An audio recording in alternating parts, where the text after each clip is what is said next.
Olá, eu sou o Thiago Otuki, economista do Clube FI. Estamos em mais uma edição do Clube FI Entrevista. E antes de chamar o nosso convidado de hoje, eu gostaria de deixar aqui alguns recados. Então, se você está gostando das nossas entrevistas, lives, agora o Clube FI Drops, faça a subscrição aqui no nosso canal do YouTube. E se você gostar dessa entrevista, deixe o comentário, deixe o seu like, faça o seu comentário. Também acesse o nosso site, o clubefi.com.br. Lá você vai ter a oportunidade de conhecer uma infinidade de ferramentas, conteúdos e relatórios. E se você está começando agora nesse mercado, também acesse a nossa área educacional. Lá você vai encontrar o tradicional curso online, que agora está na sua terceira edição, e também turmas presenciais. Então acesse e veja o nosso cronograma se tem algum curso na sua cidade. E o último recado importante é que a gente já está divulgando o Fórum GRI Club Fundos Imobiliários 2020, que vai acontecer no dia 24 de março, no Hotel Transamérica, na cidade de São Paulo. Então, é o maior evento de fundos imobiliários do Brasil e vai reunir os principais gestores e especialistas de fundos imobiliários. Então, também acesse a página do evento no Clube FI e garanta a sua vaga. Bom, o nosso convidado de hoje é o Rodrigo Costa Medeiros, que é analista de fundos imobiliários do Desmistificando FI. Tudo certo aí, Rodrigo? Tudo bem, Thiago. Obrigado pelo convite. Bom dia, boa tarde, boa noite aí para os nossos ouvintes, né? Depende do horário que eles estiverem vendo. Prazer aí estar com vocês do Clube FI novamente, né? E aí, aproveitando o teu convite que você fez aí para o pessoal fazer a inscrição no GRI Club, quem for lá, não deixe de nos procurar, bater uma foto, conversar conosco lá, vai ser um prazer conversar com todo mundo lá, também vou estar lá no GRI Club esse ano lá, então, pelo Clube FI. Então, vai ser um prazer imenso falar com o público do Clube FI e os investidores de fundos imobiliários como um todo. Com certeza, Rodrigo. Ano passado a gente já reuniu lá mais de 1.000 pessoas, né? Então, esse ano aí, a expectativa também é ter muitos participantes, muitos investidores. Bom, Rodrigo, então o objetivo, enfim, todo mundo já te conhece, já participou aqui do nosso programa, mas a nossa última conversa já faz um tempo, acho que foi lá por meados de outubro de 2018, né? Então já há um pouco mais de um ano. E a ideia é de fazer, então, um resumo dos fatos mais importantes, né, que aconteceu aí no ano de 2019, né, um ano muito positivo para o mercado de fundos imobiliários. E também, claro, né, o que você acha que aconteceu também de negativo. Então, essa já seria a nossa primeira pergunta. Então, acho que tá uma pauta bem interessante, até dentro que você já vem comentando nos seus primeiros relatórios. Então, Sim. Por favor. Perfeito, Thiago. Então, o ano 2019 foi um ano fantástico para os fundos imobiliários, né? Eu venho tratando isso, eu criei lá no meu relatório de research do Desmistificando FI, um aparato nos primeiros 3 relatórios para poder abastecer os investidores sobre a minha visão, né, do o que mudou em 2019, o que seria necessário para 2020 e o que mudou de demais assim ao longo de 2019. Foi o crescimento da indústria. Nós encerramos 2018 com mais ou menos 205 mil investidores, tá? Um pouquinho mais de 205 mil investidores. Não saiu ainda o boletim mensal da B3 de dezembro de 2019, mas eu calculo que nós devemos encerrar o ano de 2019 com aproximadamente 600 mil investidores. O de novembro estava 560 e poucos mil, devemos encerrar o ano com 600 mil. É um crescimento muito substancial, uma entrada muito grande de novos investidores no mercado. E isso, com certeza, foi uma grande mudança. E o grande desenvolvimento dessa indústria de 2019, principalmente da parte dos gestores, foi criar um mecanismo que pudesse absorver essa entrada de pessoas sem valorizar também exageradamente as cotas. Então, ao longo de 2019, se nós pudéssemos resumir em uma palavra o ano de 2019 para os fundos imobiliários, nós diríamos emissões. Foi um ano marcado por muitas emissões. Foi um ano que as cotas tiveram uma boa valorização por causa da queda de juros, por causa do otimismo que estamos com o Brasil, economicamente falando. Então, isso levou uma procura das pessoas que estavam investindo em renda fixa para os fundos imobiliários, gerando uma valorização bastante substancial dessas cotas, e aí gerando, né, um ciclo virtuoso para esse mercado de fundos imobiliários, que é o quê? Valorizou a cota, faço novas emissões, fazendo novas emissões, mais investidores entram, outros investidores saem, porque sempre sai algum investidor, mas principalmente entra um número muito grande de investidores, e você consegue fazer essa indústria crescer. Então, o ponto que marcou muito foram as emissões. Sem sombra de dúvida, nós tivemos emissões boas, emissões mais ou menos, emissões ruins, tentativas de emissões de fundos que acabaram não indo para frente, fundos novos que chegaram no mercado, né, como o Quasa, com um fundo de agronegócio, teve um fundo voltado para o setor residencial de locação, que nós não tínhamos até hoje, que na verdade ele concluiu a emissão neste ano, teve um outro que tentou emitir e até hoje não conseguiu encerrar essa emissão. Então, foi um ano realmente marcado por um grande crescimento e principalmente um grande amadurecimento, porque ele é amadurecimento para todo mundo, é amadurecimento para os profissionais do mercado, é amadurecimento para os investidores. Nosso mercado, apesar de já existir há 25 anos, ele é muito recente, né? Ele começou a crescer, podemos dizer assim, em 2010. 2010 é que ele começou a ter um crescimento robusto. Então, nós podemos dizer que, na verdade, nós temos 10 anos de mercado, sendo que, na verdade, o crescimento forte, ele surge nos últimos anos. Então, eu acho que o ano de 2019 está marcado por isso. E, evidentemente, conclui-se o ano de 2019 com muitos fundos cotados acima do que parecia um valor razoável. E aí foi exatamente isso que eu entro nos primeiros relatórios de 2020, porque a entrada muito rápida de um número muito grande de investidores acostumados com renda fixa, sem entender a dinâmica dos fundos imobiliários, achando que uma cota valoriza porque ela valoriza e ela não para de valorizar, tá? Fez com que as cotas se valorizassem demais. E, no final das contas, renda variável não é assim que funciona. Uma cotação ou uma ação, ela não se valoriza ad eterno simplesmente porque mais pessoas estão querendo comprar. Existe algo por trás disso. E aí, o que acabou acontecendo? Nós tivemos uma valorização muito expressiva de alguns fundos imobiliários e que o mercado inicia 2020 dando aquele pequeno ajuste, né? Então, acho que esse, para mim, é o grande destaque de 2019. Bom, interessante, Rodrigo, até porque eu lembro que no começo do ano passado, né, 2019, até conversei aqui com o Adeodato, né, troca de governo e tudo mais, muitas dúvidas, a perspectiva era positiva, mas muitas interrogações do que poderia ocorrer, e apesar até do crescimento que está previsto para 2019, né, ainda o BGE só vai divulgar ainda um pouco mais adiante, quer dizer, o crescimento também foi tímido, mas mesmo assim a gente teve um bom resultado, né, no mercado, não só de fundos imobiliários, mas também no mercado de ações, mas acho que principalmente no nosso mercado de fundos imobiliários. Então não temos do que reclamar do ano passado, vamos dizer assim, pelo contrário, né, temos muito que comemorar, também como você falou, né, devido ao crescimento da indústria. Mas tem algum fato específico que você considera negativo, alguma coisa que ocorreu aí com alguns fundos específicos que você gostaria de citar? Como o fato negativo, eu não diria assim como um fato muito negativo, né? Eu não consigo, de repente, te trazer algo assim que seja muito negativo, mas como fato negativo, me preocupou e me chamou a atenção algumas emissões abaixo de valor patrimonial.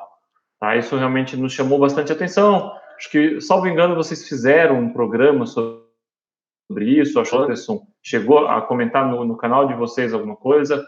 Eu concordo totalmente com ele, eu escrevi nos meus relatórios.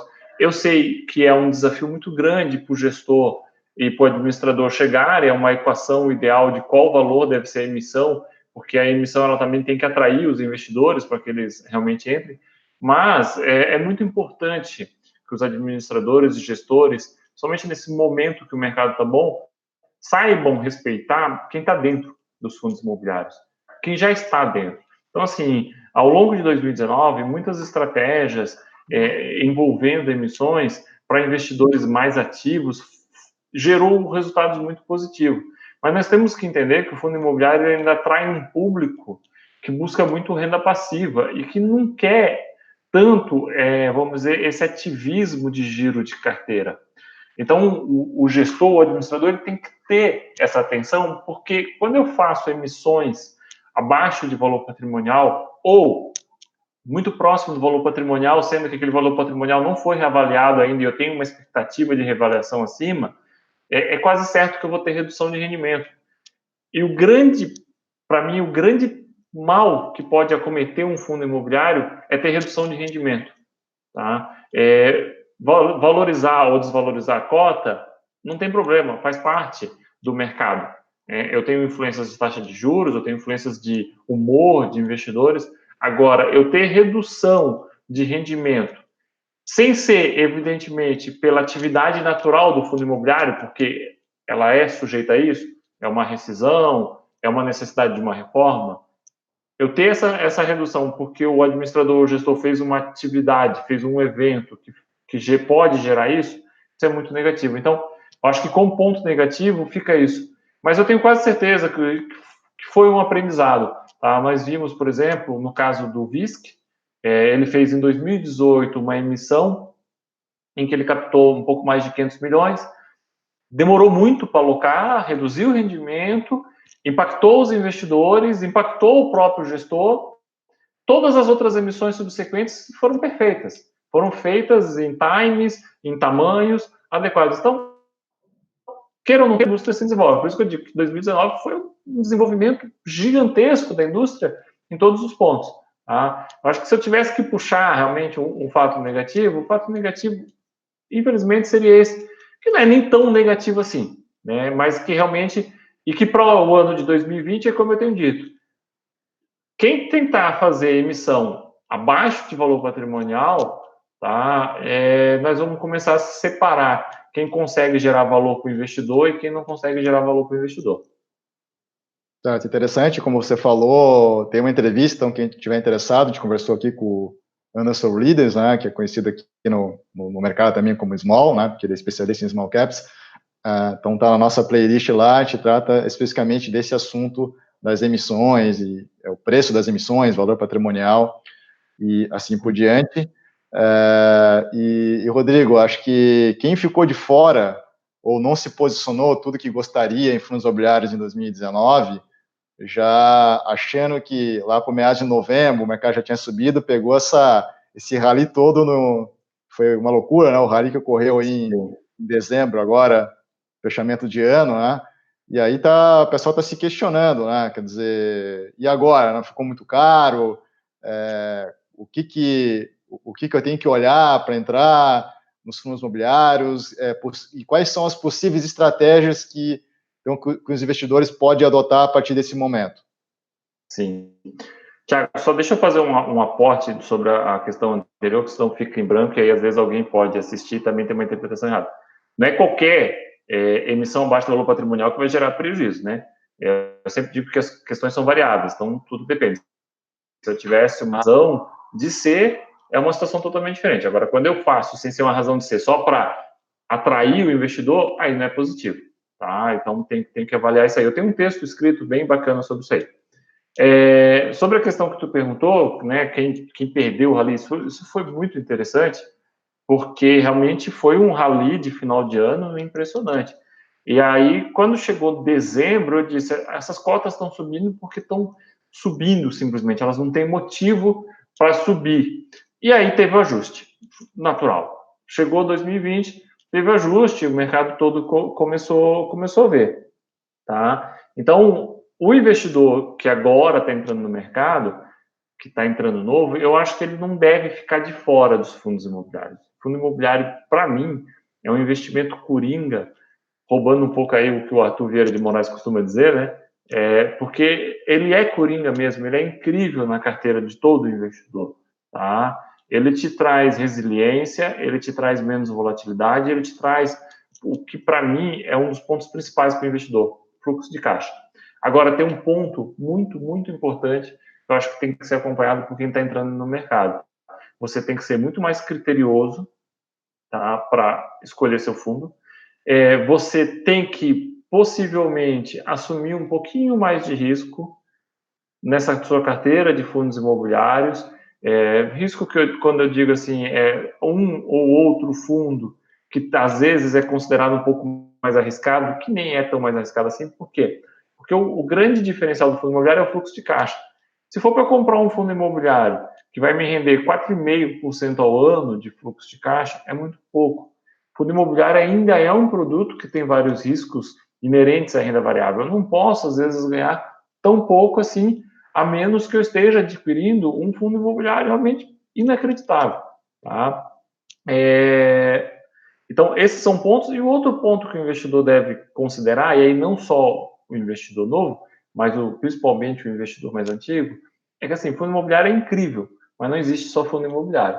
Então, eu sou um analista de fundos imobiliários, né? Eu sou analista, sou CNPI, tenho um serviço de research, todo voltado para fundo imobiliário, ganho dinheiro com isso, só cubro fundos imobiliários, mas eu tenho que dizer que não existe só fundos imobiliários. Como se você conversar com o Anderson Lidas, ele vai dizer que não existe só small caps, entendeu? Nós nos dedicamos a estudar profundamente um determinado assunto, isso não significa que nós abandonamos os outros. E o investidor não deve fazer isso também. Então, existe um universo fora dos fundos imobiliários. O fundo imobiliário tem que continuar na sua carteira, mas você tem que aprender a fazer uma diversificação desse seu portfólio para fazer bons investidores, então, bons investimentos. Então, eu acho que a tocada de 2020, né, aí voltando para o fundo imobiliário, é essa.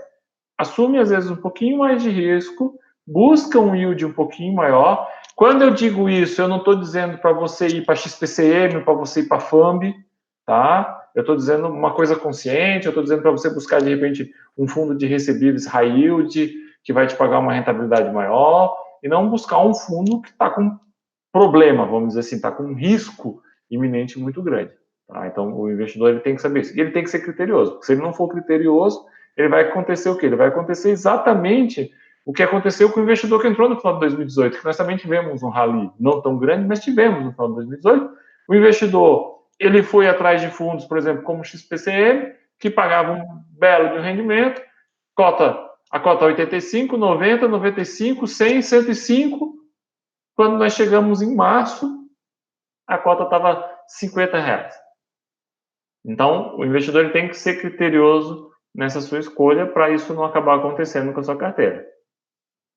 Sim, com certeza. O criterioso acho que é a palavra-chave, porque eu lembro até que em 2018, né, o mercado já vinha numa tendência aí de alta e a gente já falava disso, né? Seja criterioso, imagina agora, depois desse ano 2009, com esses movimentos, como você falou, né? O último mês realmente movimento absurdo, né? Muitas vezes alguns fundos, né? Como você falou, até um movimento irracional. Mas entrando aqui na próxima pergunta, né, a gente até divulgou isso aqui no Clube FI, né, dado que a sua carteira recomendada também está disponível para assinantes do FI Data Plus, né, a sua carteira recomendada superou bem o IFIX, né, então quais estratégias foram determinantes para essa excelente rentabilidade da sua carteira que ocorreu no ano passado? Acho que a grande estratégia, a primeira estratégia da minha carteira, e que seguiu a carteira de 2018, que bateu o IFIX, carteira de 2019, que bateu em muito o IFIX, né? Pelo cálculo feito por um cálculo de TIR, ele bate mais de 50% o IFIX, tá? E espero que consiga bater em 2020 novamente. A grande estratégia é a visão que eu tenho para fundo imobiliário, que é uma carteira gerador de fluxo de caixa. Então, eu me preocupo muito com isso. O ativo de qualidade, que não vai me gerar uma redução no rendimento por um problema no fundo. Então, evidentemente, teve uma vacância, isso não é um problema, isso é da atividade do fundo imobiliário. Tá? Agora, eu não posso comprar. Vou exemplo de novo, XPCM, até porque eu tive uma indicação de venda quase cirúrgica do XPCM. Eu recomendei um mês antes da grande queda. Por quê? Porque era um negócio meio evidente. Você, sendo criterioso, sabendo analisar, aquilo ali estava para acontecer. Você só não sabe quando, mas estava para acontecer. Podia levar mais um ano. No caso, levou um mês. Tá? Então, a questão foi essa. Foi ser criterioso nessa escolha, não arriscar em fundos que levassem a esse problema. Comprar fundos que, no meu ver, tinham bons ativos, boas gestoras, fundos de qualidade, tá? Fundos de qualidade na carteira e que gerassem bom rendimento. Tá? Um dos grandes pontos que eu acho que acabou sendo um destaque na carteira de 2019, que levou a uma valorização de mais de 50% acima do IFIX, tá? Foi o fato de que o giro de carteira nas emissões. O giro de carteira nas emissões, porque a carteira recomendada que eu tenho, né, tanto no Desmistificando como no Clube FI, que é a mesma carteira, ela tem como expectativa algo muito diferente do que existe no mercado. A minha ideia sempre foi auxiliar o investidor, que a carteira fosse uma ferramenta. Para ser uma ferramenta, eu entendi que eu teria que simular o próprio investidor. Então, ela simula o investidor. Então, ela fica assim, carteira recomendada, um quadro estático, tantos por cento para cada fundo imobiliário. Não. É uma carteira para o investidor, que tem mais ou menos 100 mil reais, e que faz aportes todos os meses. Nessa estratégia, eu consigo demonstrar para o investidor, vende esse fundo que valorizou um pouco a mais para você participar dessa emissão que está muito boa. E aí quando você faz isso, você fica muito concentrado num fundo imobiliário. Eu faço muito isso com a minha carteira pessoal. Aí você fica muito concentrado num fundo imobiliário e está descontado. Quando aquele fundo se valoriza, o que você faz? Você não pode ficar exposto 10, 12% a um único fundo imobiliário. Para mim, não faz muito sentido. Então, você reduz aquele fundo imobiliário e busca algum que te parece um pouquinho mais descontado. Então, 2019 acabou sendo um ano que a carteira girou um pouco mais do que o normal, porque tiveram muitas emissões e tinha que aproveitar essas emissões. Isso não tinha como você não aproveitar. Então, quem soube desenhar a estratégia adequada para aproveitar as emissões, às vezes vendendo antes do dia com, às vezes vendendo uma parte antes, conforme fosse a estratégia que você conseguisse montar ali, você realmente conseguiria ter esse bom resultado. E, evidentemente, de novo, rendimento. Eu me foquei em fundos que fossem de qualidade e com rendimento. Aí, Thiago, o que eu posso destacar que foram aí fundos que deram um grande impulso também para a carteira recomendada? Por exemplo, FIGS. FIGS foi uma recomendação praticamente cirúrgica. Fiquei aguardando o momento exato, porque FIGS era um bom ativo, mas tinha muitos problemas que iriam acontecer. Quando a Red assumiu, pronto, foi o ponto perfeito de entrada do ativo. Foi um ativo que valorizou 50% em aproximadamente 4 meses na carteira recomendada. Tá? Então, por que você conseguiu isso? Porque você conseguiu comprar algo muito descontado. Então, você acompanha o algo muito descontado, o algo irracional. Um outro fundo que foi uma compra quase, que estava praticamente irracional, foi XPLG. Quando XPLG bateu R$ 90 em ano de 2019, no ano que o mercado estava aquecido, você não tinha muita opção. Então, é muito comum o mercado ter momentos de estresse. Nós estamos gravando o vídeo hoje, 28 de janeiro, nós estamos saindo de um estresse pós-coronavírus. Então, ontem teve um estresse do coronavírus. Quem tinha dinheiro pôde aproveitar para fazer algumas compras no mercado. Fundo imobiliário até não gerou tanto desconto, mas ações, por exemplo, tiveram coisas que simplesmente não faziam sentido, desvalorizações que estavam tendo naquele momento. Em fundos imobiliários não é diferente, isso às vezes acontece. E o investidor tem que estar atento para aproveitar esse momento. Um caso interessante foi o caso da BCP. O mercado entrou num estresse, um colapso tão grande como um fato relevante da tributação do fundo, que a cota caiu 25%. A cota caiu mais do que o fundo perderia com a tributação. Aí você não tinha dúvida. Então, o grande sucesso da carteira foi ficar atento aos movimentos de mercado. Evidentemente que você, às vezes, escolhe algo e você diz, poxa, não foi tão acertado aqui. Nós tivemos um caso, felizmente, 2019 foi marcado por um único fundo que teve essa escolha nesse formato, e atentamente ele foi vendido com um pequeno prejuízo para alocar em um fundo que fosse mais seguro. Eu acho que, então, o grande sucesso está ligado a todos esses fatos, né? Bom, interessante. Então, realmente você tem uma metodologia, uma forma de trabalhar realmente diferente do que o pessoal normalmente está acostumado até ver nas grandes corretoras que tem, né, carteira recomendada de fundos imobiliários. Assim, você tem essa metodologia também do cálculo por taxa interna de retorno, tem esse trabalho todo lá na questão da realmente simular o investidor ali no mundo real, né, participando das emissões, enfim. Eu acho interessante o que você falou, acho que uma forma de um investidor e realizando ganhos, né, da forma correta de uma determinada posição, quando ele está lá, estipulou desde o início que ele vai ter 10% de peso daquele fundo.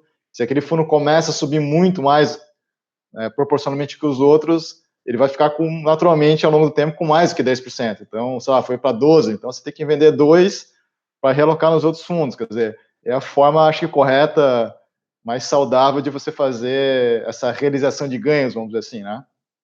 E quando você força esse movimento, o teu pensamento está perfeito, e eu faço muito isso no meu pessoal, e evidentemente que na carteira recomendada não seria diferente. Quando você faz isso, você força a você girar a carteira e a buscar um ativo descontado para alocar aquele dinheiro, entendeu? E aí você tira um fundo que às vezes tem um risco um pouquinho maior de desvalorizar, porque ele pode ter um ajuste, o mercado estava só exagerando, que é um ponto também que você não vai vender porque valorizou, né? FIB, por exemplo, não parou de valorizar. FIB, desde que eu recomendo ele não para de valorizar e eu continuo recomendando, né? Então, assim, isso não é bem assim, mas evidentemente, quando tem valorizações muito expressivas, a tua colocação é perfeita. O investidor ele tem que estar atento a isso. E quando ele faz isso, ele vai buscar algo que vai lhe parecer mais adequado. Só que, evidentemente, você tem que estar atento, você tem que acompanhar, né? Exato. E, Rodrigo, você também comentou nesses primeiros relatórios do ano, também de novo, né, você entrou nessa questão do contexto dos preços, você falou do valor de mercado e valor patrimonial da cota, e aí você chama atenção para o investidor que ele tem uma diferença de leitura. Primeiro que sempre é um ponto bastante polêmico, essa questão dessa relação de preço-valor patrimonial, mas você coloca a diferença, eu queria que você explicasse qual é a diferença dessa leitura quando um fundo é de tijolo, quando ele é um FOF, né, um fundo de fundos, e quando ele é um fundo de recebíveis. Perfeito. Eu passei ao longo de 2019 explicando que o investidor não deveria ficar tão preso ao preço, valor patrimonial nos fundos de tijolo, porque nós poderíamos ter uma variação, né? Então, tudo que era lugar que eu era convidado a participar, programas e tudo mais, eu fazia sempre o mesmo comentário. Isso não significava, eu sempre ressaltava isso, que você ignorasse o valor patrimonial. Porque o investidor tem que entender que o que põe rendimentos no seu bolso é o valor patrimonial, não é o valor de mercado. O valor patrimonial é que gera receita. Então, o valor patrimonial é, sim, muito importante. O que eu tenho que fazer é ser crítico. Porque o valor patrimonial, ele é um número que ele é apurado por um avaliador, normalmente uma vez por ano, tá? No caso dos fundos de tijolo. Então, normalmente, com exceção dos fundos muito grandes, eles são feitos as avaliações somente no mês de dezembro. Então, você imagina, olha a evolução do mercado ao longo de 2019. Queda na taxa de juros, queda na inflação, otimismo com o Brasil. Isso muda muito a cabeça do avaliador ao fazer essa avaliação desse imóvel. E os fundos imobiliários têm como características utilizar muito a avaliação, tá, pelo fluxo de caixa descontado. E fluxo de caixa descontado ele é fortemente impactado por queda na taxa de juros. Então, eles usam uma avaliação em que eles fazem um comparativo, eles chamam de avaliação comparativa contra os imóveis, mas eles também consideram fluxo de caixa descontado. Então, quanto aquele imóvel pode gerar normalmente 10 anos para frente, né, considerando a taxa de juros naquele momento. E aí, quando você pegasse as avaliações de 2018, você via que a taxa de desconto era muito alta. Então, a taxa de desconto em 2019, evidentemente, veio mais baixa. Agora, isso não significa que eu deva ignorar, isso não significa que todo fundo vai valorizar o patrimônio dele e vai se aproximar. O que eu sempre reforço é, seja crítico para esses fundos imobiliários de tijolo. Tá? Não, mas PVP está 1,5, não vou comprar. Não, mas espera aí, por que está 1,5? A HGPO, por exemplo, tem uma valorização de 35% do valor patrimonial nessa virada, nesse fim de ano de 2019, e ouso dizer que em 2020 valoriza mais, porque eu tenho mais otimismo, eu tenho mais visões. Tá? Mas, obviamente, ninguém tem bola de cristal e vai conseguir adivinhar como é que vai estar a economia no final do ano. Então, mas você tem que ser crítico nesse ponto. Agora, você não pode... Qual o fundo que você citou agora? O HGPO. HGPO. E agora, é muito importante você saber, ao mesmo tempo, ser crítico e não deixar de comprar um fundo só porque ele está acima do valor patrimonial, tá? Claro, evidentemente, algo que estiver muito acima do valor patrimonial ou muito abaixo, eu sempre digo que precisa de um estudo aprofundado muito maior para ver se vale a pena, tá? Porque enquanto pode valer a pena eu comprar um fundo acima do valor patrimonial, pode não valer a pena eu comprar um fundo abaixo do valor patrimonial.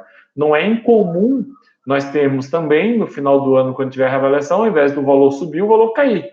Então, esse ano o que mais marcou a queda foi XPCM, no ano anterior os que mais marcaram foi FAMB e BBFI, né? Realmente, e aí o que aconteceu? O valor patrimonial buscou o valor de mercado que estava mais baixo. Quem estava comprando achando que estava comprando desconto, chega no final de ano, descobre que não tem desconto nenhum, porque realmente o mercado já tinha antecipado. Tá? O mercado consegue, muitas vezes, antecipar isso.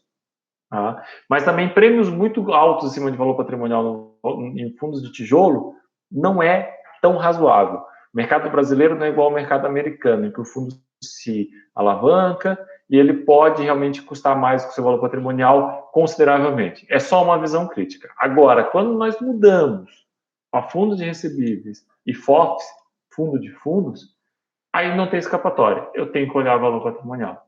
O valor patrimonial é tudo. Tá? O que é um FOF? O que é o valor patrimonial de um FOF? É o valor de todas as cotas dos seus fundos no mês anterior. Se eu pagar 20% acima do valor patrimonial, é o mesmo que eu fosse no mercado e comprasse todas aquelas cotas pagando 20% mais caro. Então, não faz sentido. Então, eu tenho que cuidar muito. FOF só faz sentido quando ele está muito próximo do valor patrimonial, preferencialmente abaixo. Um dos grandes sucessos da carteira recomendada em 2019 foi o FOFT, o fundo da Red, que estava extremamente descontado em relação ao valor patrimonial.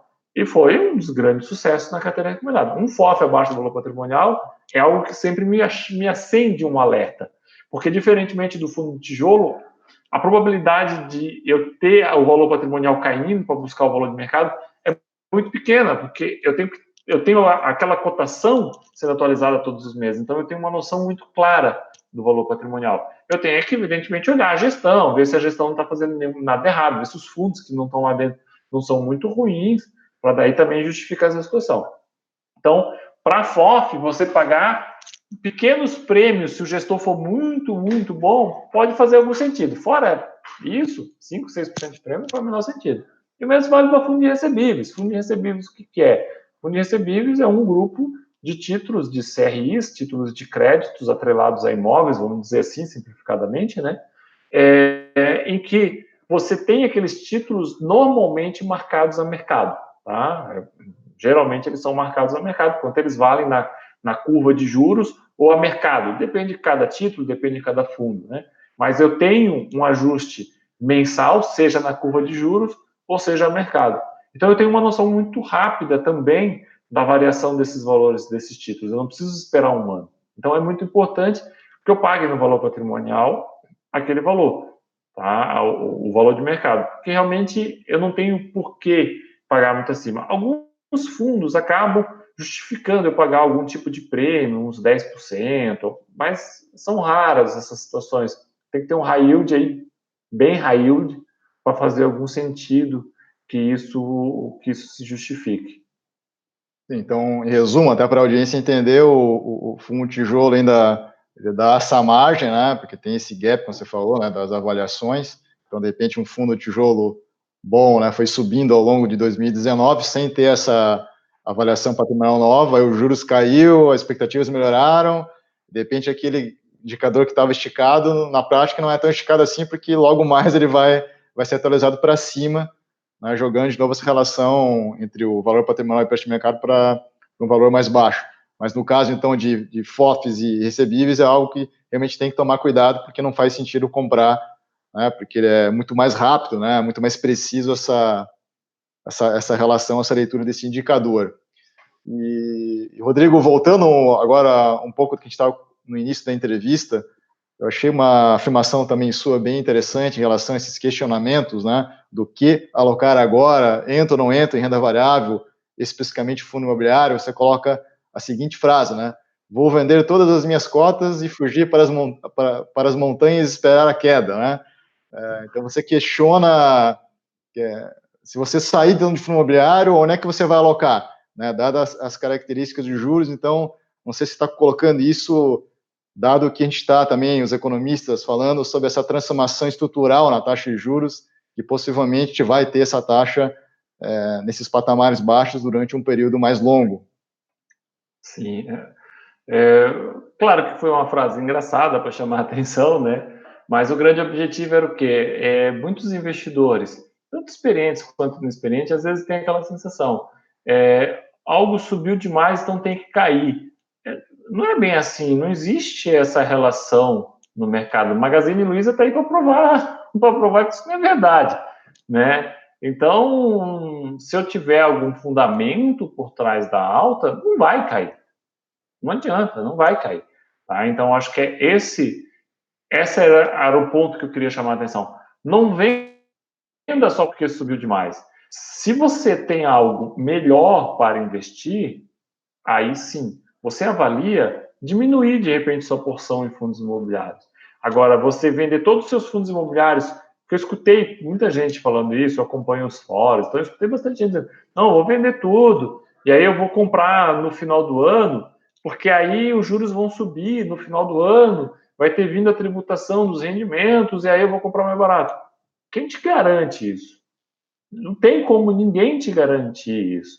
Tá? A verdade que nós temos hoje é o seguinte, que foi algo que eu destaquei muito nos olhos, né, Thiago? Você lê lá, você vê aquela própria equação que eu criei lá, de quanto que seria justo um fundo imobiliário pagar e tudo mais, e que eu me baseio muito é nos juros futuros. Eu não me baseio na meta da taxa Selic, que hoje está em 4,5%. Eu vou me basear na taxa de juros futuro. E hoje nós ainda temos boletim Foco sendo divulgado com taxa de juros sendo considerada 6,5% em 2022. Caiu um pouquinho de 2021 para 6,25%, mas a de 2022 ainda está em 6,5%. E se eu chegar no final do ano e a economia tiver melhorado muito mesmo, e nós começarmos a vislumbrar a probabilidade de nós não subirmos esses juros em 2021, isso vai fazer com que essas cotas se valorizem. Então, assim, a minha sugestão é, evidentemente, se você tem condições de buscar algum ativo muito melhor, uma diversificação pode ser interessante, mas nunca abandone os fundos imobiliários. Os fundos imobiliários realmente é o coringa. A prova foi ontem. Ontem tiveram ações do Ibovespa que caíram 6, 7%. Os fundos imobiliários praticamente não sentiram a volatilidade de ontem. Né? Então, esse ponto é muito importante. Agora sim, faça um ajuste na carteira, não fuja para as montanhas. Faça um ajuste na sua carteira. Continue lembrando que eu costumo dizer o seguinte: carteira de fundos imobiliários, para mim, você nunca vai ver eu fazendo carteira valor, carteira renda, ou carteira agressiva, carteira moderada, porque para mim, carteira de fundo imobiliário é uma só. É uma carteira que vai me gerar um bom fluxo de caixa para me gerar ganhos. Certo. E, então, até me permito fazer aqui algumas considerações sobre a questão da taxa de juros. Acho que a grande questão a situação atual é algo que é difícil solução para o investidor, né, que tem essa interpretação, porque senão você corre o risco de ficar... Porque tem uma situação que já é clara, né, quem ficar no CDI, vou deixar num fundo caixa, corre o risco de ter um retorno real zero ou negativo ao longo do ano, e como você falou, né, se realmente as perspectivas de crescimento e tudo mais, quer dizer, vai ter um custo muito alto de ficar de fora, né, sem ter uma certeza nenhuma de possíveis eventos que possam ocorrer. Enfim, então, algo que também me chamou a atenção nessa linha foi, agora, nos últimos dias, foi o Ilha Godfrey, né, que é o ex-presidente do Banco Central, um dos economistas mais respeitados do Brasil, estava agora dando uma entrevista na Globo News, e ele é o grande responsável, né, ele até ganhou o prêmio do melhor presidente do Banco Central do mundo por causa disso, foi ele que trouxe essa taxa, né, na presidência dele, né, no governo Temer, né, o governo antes do Bolsonaro, que veio desse patamar lá de 14,25 para o patamar baixo, que deu continuidade agora nesse novo governo.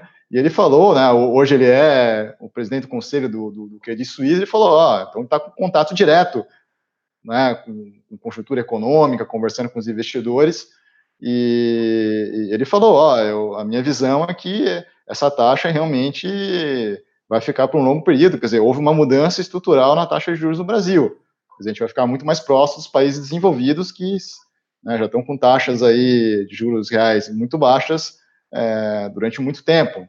Então, acho que essa afirmação que o William Goldfarb fez realmente também chamou bastante atenção em linha do que a gente está discutindo aqui, que é muito difícil, né, você tomar essa decisão, porque realmente o investidor ficar de fora e ir para a montanha, né, porque você corre um risco muito grande, né, primeiro, de ter um retorno muito baixo, né, no fundo caixa, né, e também ficar de fora aí de um movimento bom ainda que a gente pode ter aí, seja de fundo imobiliário ou outra alternativa dentro da renda variável. Não sei se tem uma coisa para colocar.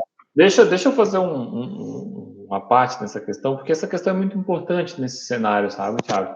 Eu acho que é mais ou menos um ano atrás, acho que em abril do ano passado, nós estávamos jantando junto, eu, você, o Rodrigo, o Fifi, mais Sim. alguns amigos investidores de fundos imobiliários, e eu lembro de te fazer uma pergunta. Você é economista de formação, né? E aí eu te perguntei, qual é a expectativa dessa taxa de juros negativa? Porque nós temos países europeus que têm taxas nominais negativas, né? Se você deixar o dinheiro lá, no final do ano você saca menos. Então não é porque a inflação correu, não, realmente é taxa nominal negativa. E eu lembro muito bem de você explicar, e é uma coisa que eu tenho realmente buscado muita informação para ver o que tem descrito sobre esse assunto, e você disse o seguinte: nós não temos uma literatura com um histórico do que pode acontecer no mundo com essa taxa de juros negativas. Porque a leitura que eu tenho visto, e investir é muito isso, é você fazer uma leitura, né? Você fazer uma leitura, você usar leituras de outras pessoas, você criar na sua cabeça qual é o seu cenário e você investir. E a leitura que eu tenho feito é a seguinte: a taxa de juros baixa no mundo inteiro, ela tem sido sustentável. E o Brasil está num patamar de amadurecimento, vamos dizer assim, de capitalismo, que parece que permite nós termos essa taxa de juros decente, que ainda, se você pensar, é alta. Perto da dos Estados Unidos, ela é alta, né? Então eu tenho até espaço para realmente reduzir, mas evidentemente que eu tenho uma série de outros fatores para reduzir. Hoje, só para concluir nessa conversa, e por que eu digo que o investidor não fuja para as montanhas, eu sou muito otimista com o Brasil.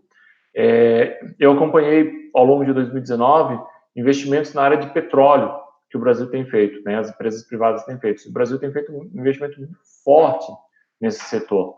Tá? E isso tem a tendência de trazer muitas riquezas para o país em 2021 e 2022.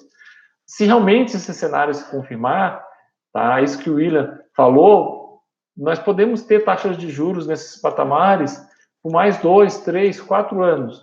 Evidentemente que nós temos efeitos políticos que podem impactar isso e tudo mais. Então, você não pode ser, vamos dizer assim, muito poliana, como se diz, né, no popular, e achar que tudo vai ser bonito e lindo. Aí você forma um portfólio seguro. Agora, quem deixar em renda fixa, então se tem alguém nos assistindo e está nessa dúvida, poxa, o fundo imobiliário subiu demais, eu estou na renda fixa, será que eu mantenho? Quem deixar em renda fixa vai perder muito dinheiro, né? Vai perder muito dinheiro. Então, tem que realmente pensar nesse ponto aí. E tem um outro aspecto também que eu gostaria de falar, que até o William Godfan também colocou, se a taxa, agora a gente segue um caminho normal da política monetária, quer dizer, a taxa de juros flutua realmente, naturalmente, a questão toda é que vai estar num outro patamar. Então, o que poderia impactar de forma muito pesada no mercado de fundos imobiliários, a gente tem uma taxa, de novo, acima de 10%. Mas o que possivelmente vai ocorrer, que é uma leitura, acho que é importante que o investidor tem que fazer, né, até com a ajuda dos economistas, é que se a gente está uma taxa de 4,5, que pode ir a 4,25, daqui 1, 2 anos, a gente pode ter um aumento de taxa. O juros pode ir para 5, 5,5, que isso não é isso que vai matar os fundos imobiliários, né? E tem um aspecto, que se a taxa de juros está subindo, em grande parte, é porque a economia também está crescendo, é uma forma do Banco Central dar uma assentada para tentar amenizar até uma alta futura de preço, porque essa é a dinâmica do que a gente chama de política monetária. Então, de certa forma, também é positivo, porque o mercado imobiliário está aquecido, possivelmente o aluguel tem do lado de juros que vai subir, mas é porque, né, a vacância vai estar muito baixa, né, os preços dos aluguéis vão estar subindo, então isso vai meio que compensar, né, esse aumento de juros. De novo, não esses juros que vá de novo para casa dos 10, 11, 12%, que o próprio, de novo, né, o Ira Godfan comentou que isso, a probabilidade de isso ocorrer é muito pequena. É só para poder encerrar esse tópico aqui. Sim. Então, dentro dessa linha, que eu também até recentemente publiquei aqui no Clube F Drops, que gerou também uma discussão ali nos comentários do YouTube, né? O pessoal de repente não entendeu. Eu trabalhei uma coisa que você também trabalha, que é a ideia, estava comentando aqui, de qual o yield mínimo a partir, né? Que é uma referência de preço de mercado da cota, né, para ver se está caro ou não, que é aquele spread, o prêmio, no título de longo prazo, normalmente uma NTNB, e você adota algo um pouco diferente até o que eu coloquei no vídeo, né, que é mais ou menos o que o mercado adota. Você coloca, às vezes, pegar uma NTNB 2035, você faz, na verdade, uma média, né, entre um título, esse que é um título indexado, com um título pré. Então, eu gostaria que você comentasse um pouco dessa tua metodologia. Sim, perfeito. Quando eu pego o fundo imobiliário, né, vamos pegar assim um fundo de tijolo para pegar ele como base.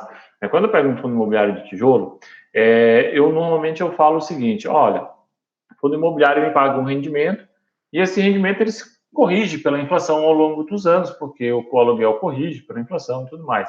E aí a tendência que eu tenho ao fazer essa análise, vamos dizer de forma superficial, é dizer o seguinte: bem, se corrige com base na inflação, então o meu ganho é real. Se o meu ganho é real, eu posso comparar a taxa, vamos dizer assim, o spread, a taxa de desconto que eu tenho que exigir desse meu fundo imobiliário, eu posso comparar com um tesouro IPCA, né, com o juro que está lá com o tesouro IPCA, porque ele é mais baixinho, porque ele tem o juro mais o IPCA. Acontece que isso não é uma visão muito exata, porque o mito de que os imóveis se valorizam eternamente, com base na inflação, ele já foi, vamos dizer assim, meio que descartado totalmente. Nós sabemos que tem imóveis que se valorizam acima da inflação, mas tem imóveis que não. Então, você não pode assegurar que o imóvel se valorize sempre numa relação de inflação, porque o que faz o aluguel se valorizar com a inflação acima da inflação? É o valor do imóvel se valorizar com a inflação acima da inflação. Se o imóvel se desvalorizar, obviamente o meu aluguel vai ser mais baixo. Isso é uma equação básica, tá? Acontece que imóveis ficam velhos, imóveis precisam de reformas, outras regiões surgem. Então, essa equação ela não é perfeita. Então, eu não posso comparar o fundo imobiliário simplesmente com uma taxa de juros mais inflação, né? O tesouro direto mais inflação. Aí eu parto desse pressuposto e aí eu vou para o seguinte, para o outro pressuposto. Não, se eu não posso fazer isso, então eu vou comparar com um tesouro pré-fixado, né? Vou lá e vou comparar com o tesouro pré-fixado. Bem, mas daí também não é justo, porque o fundo imobiliário pode não te entregar toda a inflação nessa correção do imóvel e do aluguel, mas uma parte ele te entrega. E eu não posso desconsiderar isso, né? Então, qual foi a equação que eu criei? Tá? E aí isso é extremamente subjetivo, cada investidor tem o seu, mas eu criei uma equação, ela já é uma equação que me acompanha há bastante tempo, tá? Eu invisto em fundos imobiliários desde 2009, como analista desde 2015, e é uma equação que me acompanha ao longo desses anos todos, que é a média entre as duas taxas de juros. Aí eu chego num denominador comum, tá? E aí, evidentemente, ao longo dos anos eu fui evoluindo nessa visão. Aí, nessa evolução, eu comecei a fazer o quê? Vou exigir spreads em cima dessa minha média, com base na minha visão de juros, na minha visão do que aquele fundo imobiliário pode proporcionar ou não. E aí, nessa minha visão, entra muito, eu tenho toda uma explicação, um texto de acho que 15 páginas que eu escrevi no relatório para explicar tudo isso aí. Né? E aí é toda a visão no seguinte sentido, tá? Fundo imobiliário não se valoriza eternamente. A valorização de uma cota de fundo imobiliário, ela é limitada à capacidade dela, do fundo imobiliário, gerar receita. E a geração de receita está limitada à atividade imobiliária, ao prédio, os prédios que possui. Então, eu faço uma comparação com ações.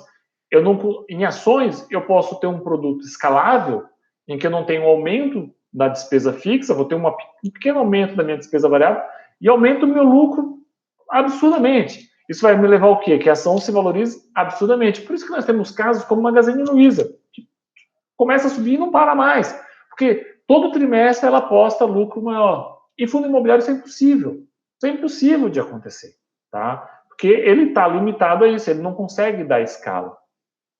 Aí, nessa minha equação toda, eu faço uma escala de fundos imobiliários que possuem mais risco, menos riscos, e que podem gerar mais ou menos ganhos com base nessa capacidade de gerar mais ou menos receita. Aí vem os fundos de shopping, que, na minha opinião, eles têm uma capacidade de gerar mais receita do que um fundo de tijolo tradicional, porque o fundo de shopping ele gera receita de diversas formas, não é só o aluguel tradicional. Depois vem o tradicionalzão, que é o fundo de tijolo, de logística e de laje corporativa, que eu exijo daí um pequeno prêmio para justificar.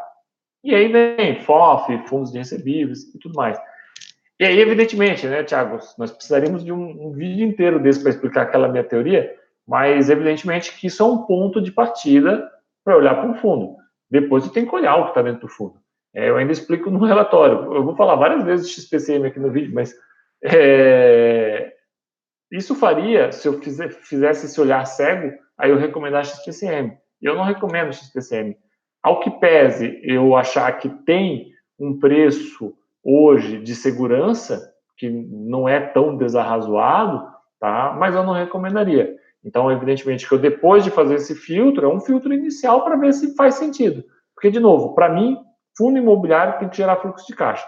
Se ele não te gerar fluxo de caixa, ele não faz sentido. Ele não faz sentido, porque, diferentemente de ações em que eu vou criar uma roda nova, tá? Em fundo imobiliário eu não vou fazer isso.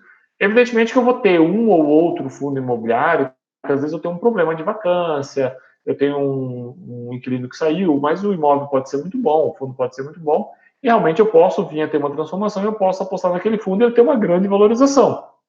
Tá? Mas essas situações são raríssimas no mercado e o investidor ele tem que saber disso. Né? Então, o pessoal, né, Rodrigo, tem trabalhado com esse prêmio de 2%, né? Então, se a NTNB lá 2035 está pagando, por exemplo, 3% mais IPCA, então o dividend yield do fundo teria que estar, né, usando esse critério, né, que todo mundo utiliza dos últimos 12 meses, teria que então ser 3, mas tem que pagar no mínimo 5, né, seria a linha de corte. Mas não quer dizer que esse é o único fator, acho que isso que é importante, que de repente, até nesse vídeo que eu coloquei, o pessoal de repente nem todo mundo entendeu, né, acho que é um ponto, e como você falou, aquele conceito de que a gente usa em finanças corporativas, que é a taxa mínima de atratividade, quer dizer, tem um ponto de partida, mas cada investidor tem o seu perfil. Então, se você é mais propenso ao risco, o teu prêmio pode ser menor. Enfim, se você é mais avesso, o teu prêmio tem que ser maior.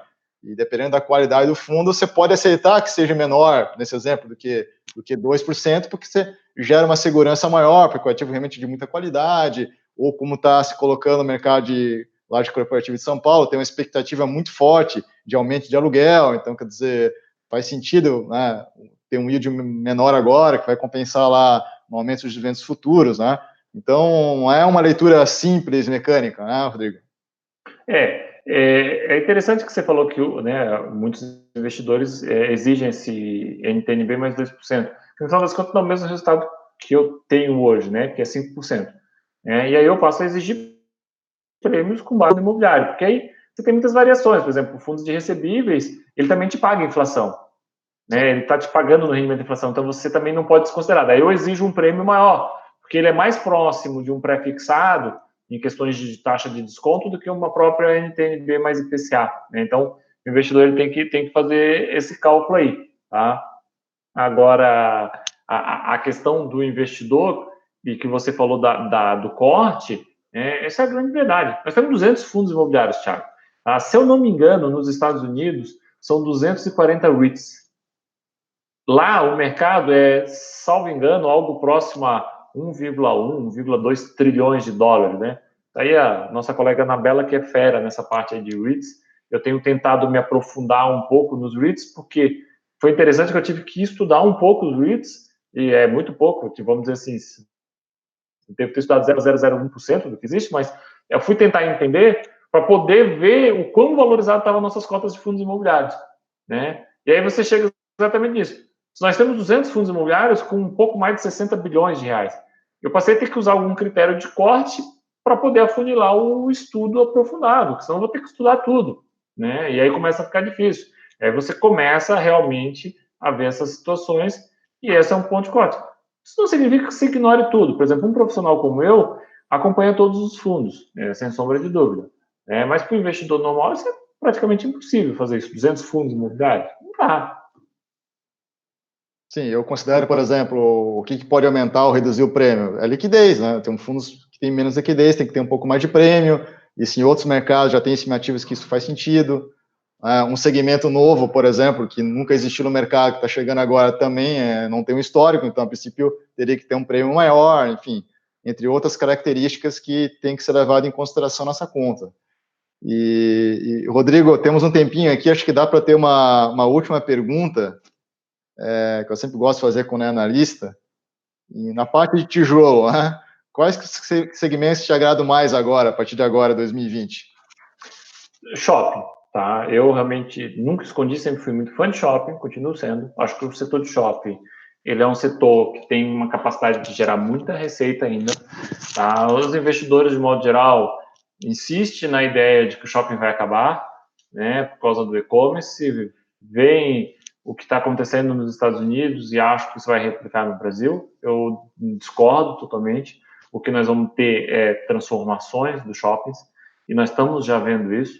Tá? Os shoppings, nossos shoppings já tinham uma característica diferente do americano e cada vez mais transformador. Então, eu acho que o setor de shopping é muito importante. O setor de shopping, para o investidor ter uma noção, ele gera a receita do aluguel fixo, ele gera a receita do aluguel variável, que é as vendas, são as vendas, né? Se a economia melhorar, vai vender mais. Se vender mais, vai ganhar mais. Tá? Se tiver mais público, o aluguel vai subir. Eu vou poder ter mais estandes no meio do shopping, eu vou poder ter mais marketing dentro do shopping. Quando um lojista sair, porque saem também, eu vou poder cobrar luvas. Faz muito tempo que você não ouve falar que um shopping cobrou luvas de alguém para poder se instalar. Hoje o shopping dá o que eles chamam de alonce. Ele vai lá e banca a obra do locatário para ele poder se instalar. E faz muito tempo que isso já é feito. Mas no passado, as pessoas tinham que pagar. Só para poder ter o direito de ter uma loja no shopping, ela tinha que pagar um valor para o shopping.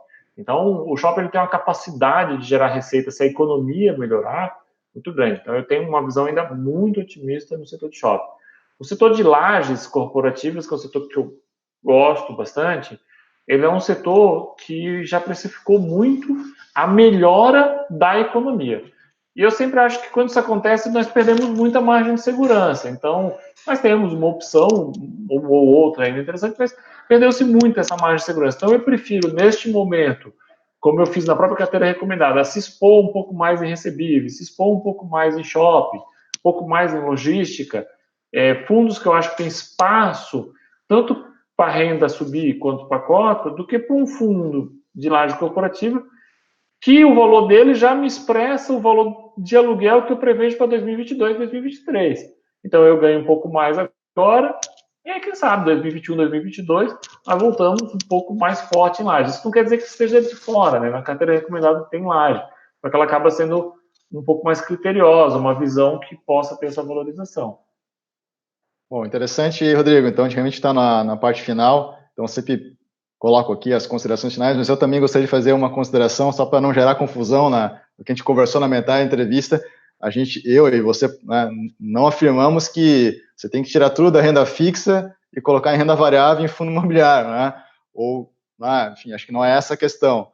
Né? A questão que a gente estava colocando é não tirar tudo que tem hoje na renda variável para ficar na renda fixa e, de repente, quem tem só renda fixa, pensar em aos poucos de alocando em renda variável e fundo imobiliário, como a gente colocou aqui, é uma excelente opção. Então, só fazer essa consideração aqui antes de fechar. Então, Rodrigo, para a gente poder encerrar a entrevista, duas considerações finais. Thiago, eu acho que essa tua consideração é muito importante. Tem muitos investidores entrando novos na renda variável, tá? Então, assim, nós sabemos que muitos dos que estão nos assistindo agora, tá, são de longas datas, já conhecem bem o produto. Para quem não conhece, e até para quem conhece, o aprendizado em fundos imobiliários e em renda variável, ele é longo, ele exige uma curva. Então, não saia de forma ansiosa, pegando tudo que você tem de renda fixa e migrando para fundos imobiliários. Vá com calma. Sempre digo, não deixe de investir um pouquinho em assinar um research. Não é porque eu faço research que eu recomendo isso, mas ele te ajuda nessa caminhada. Quando eu comecei a investir em 2003 em renda variável, não tinha ninguém, isso não existia research no Brasil. Então, você caminhava sozinho, era muito difícil. Hoje não, hoje você tem como contar com pessoas que têm muito tempo de bagagem para te auxiliar nessa caminhada. Então, realmente, faça essa migração aos poucos. O mundo não vai acabar amanhã e as oportunidades não vão acabar amanhã. Sempre surge uma oportunidade ou outra. Agora, com certeza, inicie esse processo de saída da renda fixa, porque realmente a tendência é que a renda fixa continue pressionada por muito tempo. E, então, você vai ter essa curva de aprendizado. Para quem realmente aí está no fundo imobiliário, tanto quem estava quanto quem está entrando, eu acho que a minha consideração final para ele é o seguinte: seja criterioso. Tá? Seja criterioso na sua escolha, faça a sua análise, veja bem os fundos que vão ter queda de receita por problemas internos neles, porque esses fundos, com certeza, serão os que mais vão sofrer com um eventual ajuste, porque ajustes nós sempre vamos ter. Tá? E lembre de uma coisa, fundo imobiliário é um produto para te gerar fluxo de caixa. Ele não se valoriza porque se valoriza simplesmente, ele não é um produto mágico, ele fica se valorizando, se valorizando. Só para ter uma ideia, Thiago, e quem está nos ouvindo, no finzinho de dezembro nós tínhamos muitos fundos imobiliários pagando yield menor do que REITs de altíssima qualidade nos Estados Unidos depois de descontar o imposto de renda. Aquilo me chamou muito a atenção, porque isso não era comum. Sempre foi comum os fundos imobiliários pagarem mais.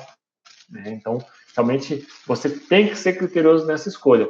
Nós tivemos um caso de um fundo imobiliário, um FOF, sendo negociado a 2 vezes, 100% acima do valor patrimonial dele. Não tem lógica. Não tem lógica quando isso acontece. Então, vá entender o que está por trás daquele fundo imobiliário, porque não é porque uma cota se valorizou que ela vai continuar se valorizando. Acho que esse é o ponto que tem que ficar atento.